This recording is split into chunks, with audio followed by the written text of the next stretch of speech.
Hey there, in this video I want to talk about the fear of conflict, and especially that fear that you experience when you want to express a need, a boundary, an opinion, your point of view, a preference, a wish, your dream, or the fear that you experience when someone gets angry with you or has a different opinion than you or says something to you that you do not like and you want to tell them, but you are afraid to do so.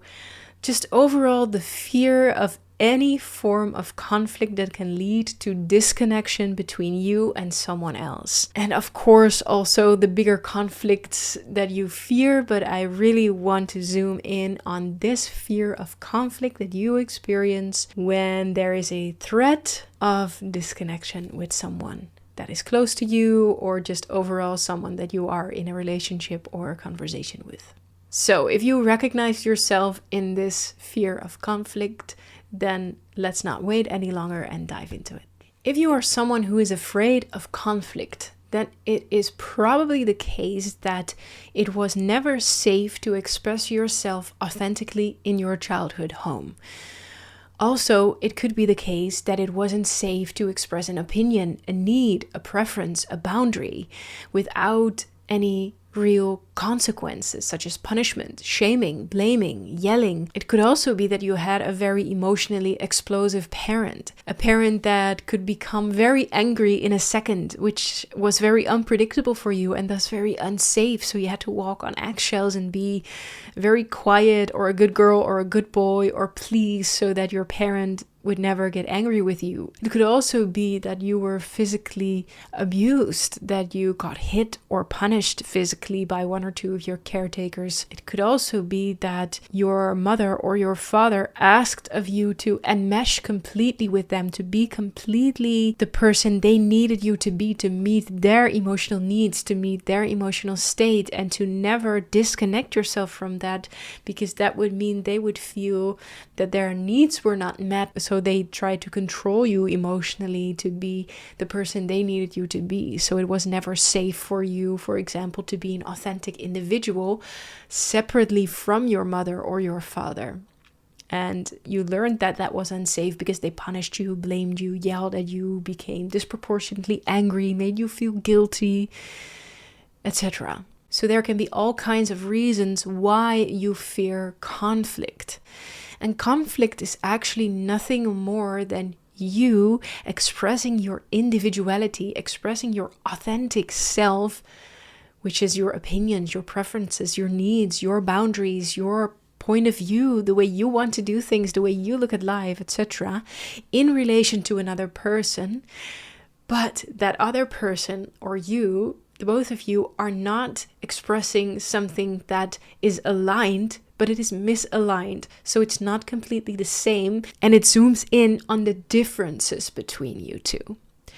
Normally, it is very natural for humans to differ from each other, to have different opinions, needs, desires, boundaries, points of views, ways to live life. It's very natural for human beings to differ from another human being and to express that and to live up to what you think is right for you.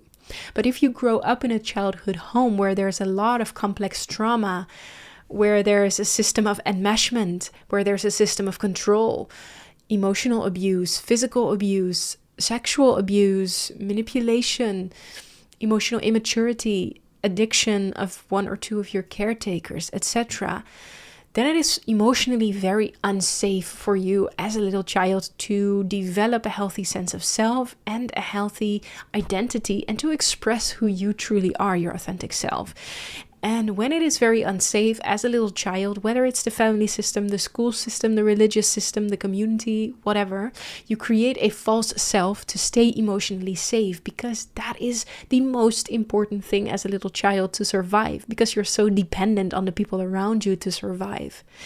You have to adapt to stay safe, to get your needs met, your emotional needs, your basic needs, your relational needs, etc., to survive. So you create a false self to stay safe. And the first times when you experience as a little child, when there is conflict and something like this happens in the family system, what you feel is that your mother and or your father pull away from you in any kind of way.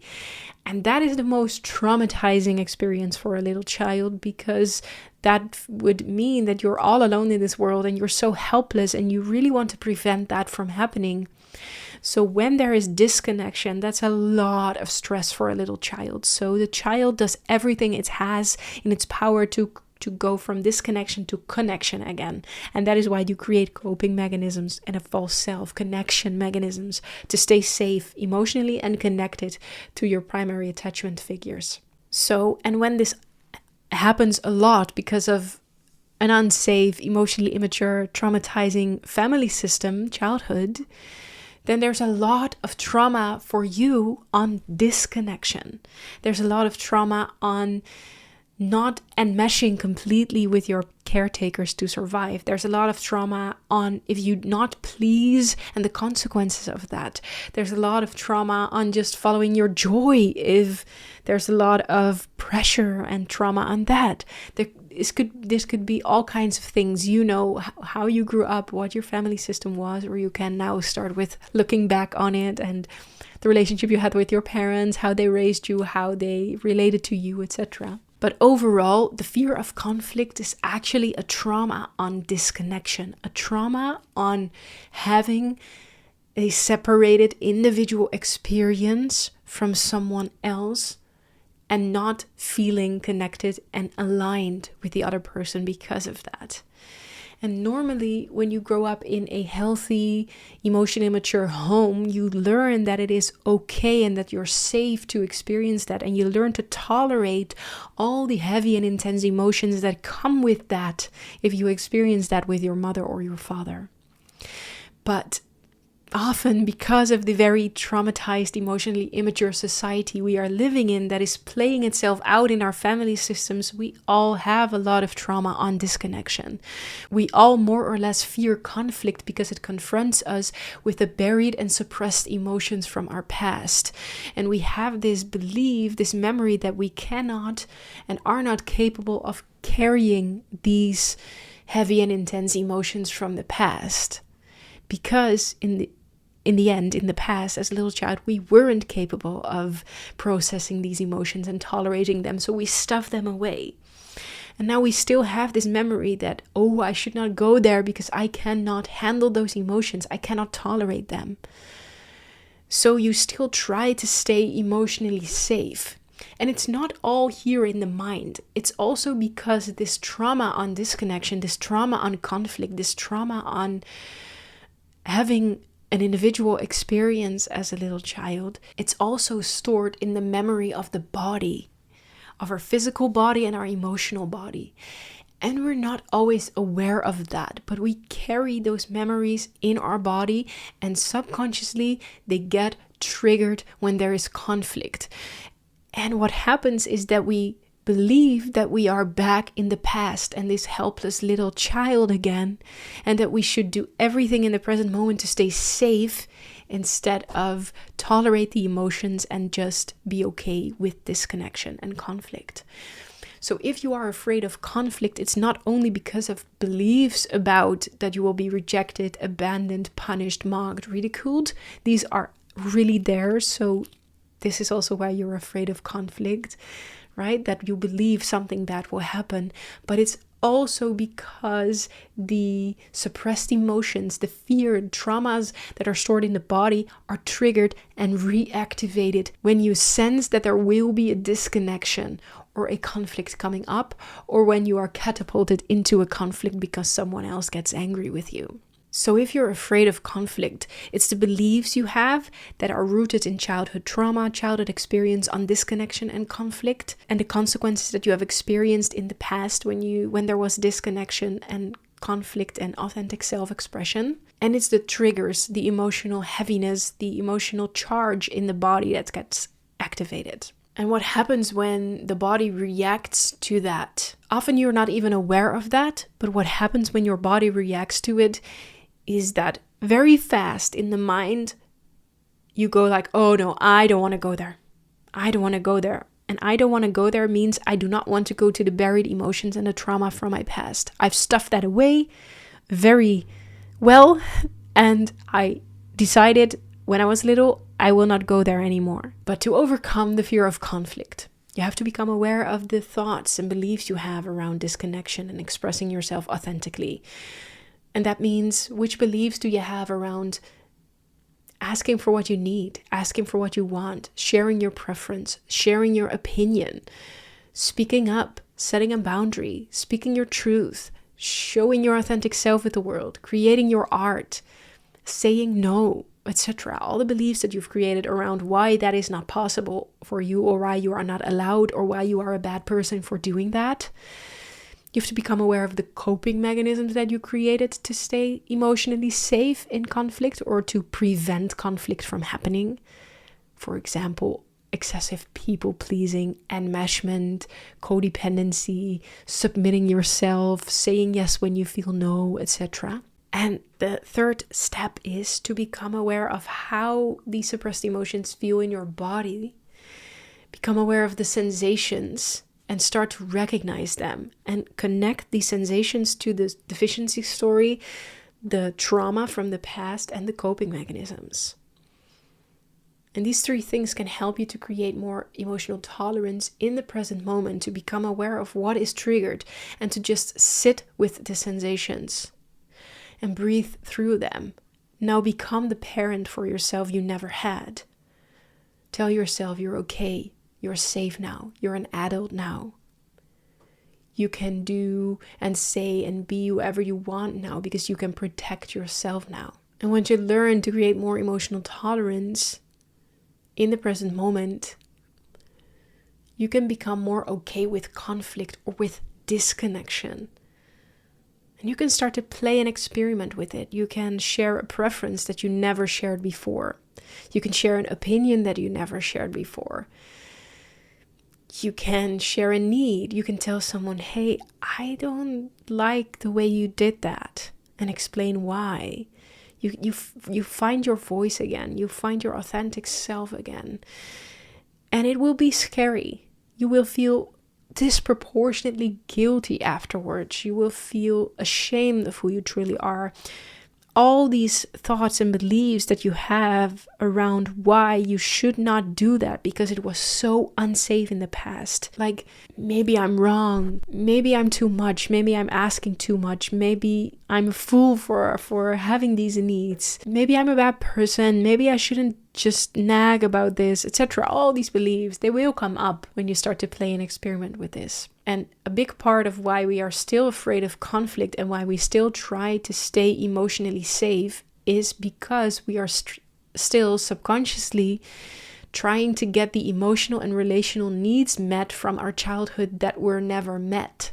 And when we can let go of this external validation and externally seeking to get our emotional needs met, this also really helps to not fear conflict that much anymore. Because you can detach a little bit from the dependency on the approval of others, for example. So fear of conflict is the fear that the trauma from the past will repeat itself in front of your eyes in the present moment and you are helpless to it. So that is the fear of the little child.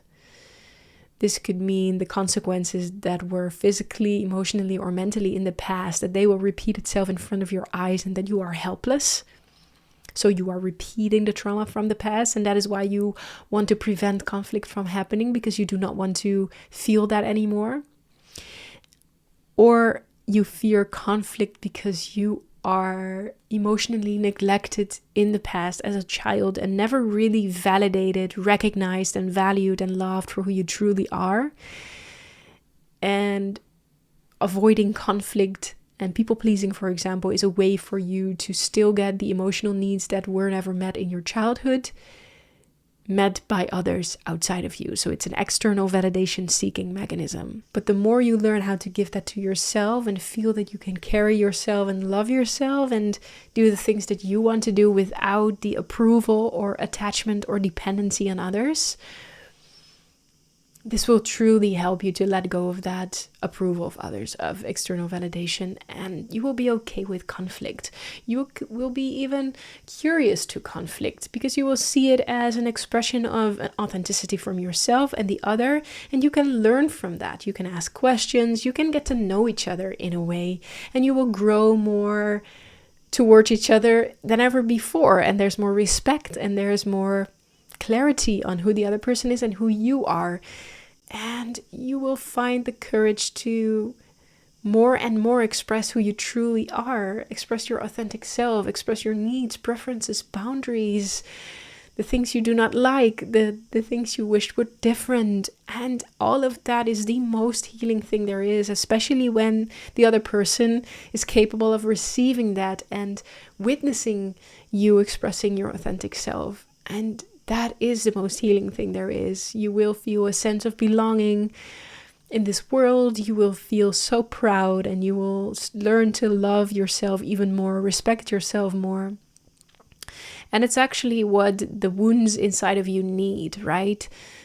To experience something else, the opposite of what you've experienced in your childhood. And Teal Swan always says that so beautifully, like healing is or means to experience the opposite, and I really agree on that. So if you have any questions about what I just talked about, just ask them below the video. I will be happy to help. Thank you for watching this video and coming this far. Please subscribe to my channel, like this video, comment to this video, because that will definitely help to spread the word more and to help people heal more, because that's my mission. Heal people, heal the world. And I'm here to help heal as many people as possible to become free and authentic, empowered human beings. If you want to work on the topic of this video, I have created an online platform and library. It's called Beyond Psychology, that transcends classic talk therapy and has all my tools on it that help you to heal from your past, master your emotions, free your authentic self, overcome all kinds of fears, and transform yourself and your life. My tools are holistic, trauma-informed, and somatic. They help you to take a deep dive inside and just heal what needs to be healed and free what needs to be freed. Thank you for being here, and I see you in the next one.